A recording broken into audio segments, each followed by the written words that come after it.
ரிஷப ராசிக்காரர்களே, இந்த வாரம் மிக மேன்மையான பலன்கள் கிடைக்கும். சில இடங்களில் சிறப்பாக இருக்கும், சில இடங்களில் போராட்டமாக இருக்கும். உத்தியோக ரீதியாக சில மாற்றங்களை எதிர்பார்க்கலாம், ஆனால் எதிர்பார்த்த ஒரு காரியம் நினைத்தபடி நடக்கும்.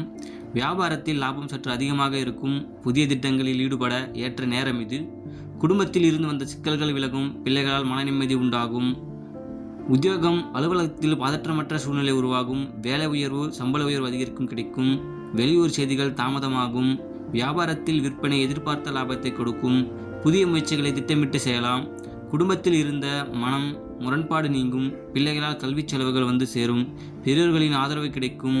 குடும்பத்திற்காக சேமிப்பை அதிகரிக்க ஆர்வம் காட்ட வேண்டும். கலைத்துறையினர் வெளிநாட்டு வாய்ப்புகள் கிடைத்து மகிழ்ச்சி அடைவார்கள். சற்று கவனமாக புதிய முதலீடுகளை செய்ய வேண்டும். செவ்வாய் 1 இருப்பதால் ரியல் எஸ்டேட் தொழிலில் எதிர்பார்த்த வருமானம் பார்ப்பீர்கள். பணம் கொடுக்கல் வாங்கல் எச்சரிக்கையாக இருக்க வேண்டும். தொழிலை கவனமாக விரிவு செய்ய வேண்டும்.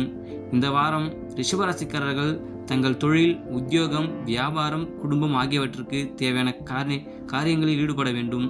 பண விஷயத்தில் ஆர்வமாக இருக்க வேண்டும். மேலும் பெரியோர்களின் ஆசி கிடைக்கும். அதிர்ஷ்டமான எண்கள் 9 மற்றும் 1. திருச்செந்தூர் முருகன் வழிபாடு நன்மையை தரும்.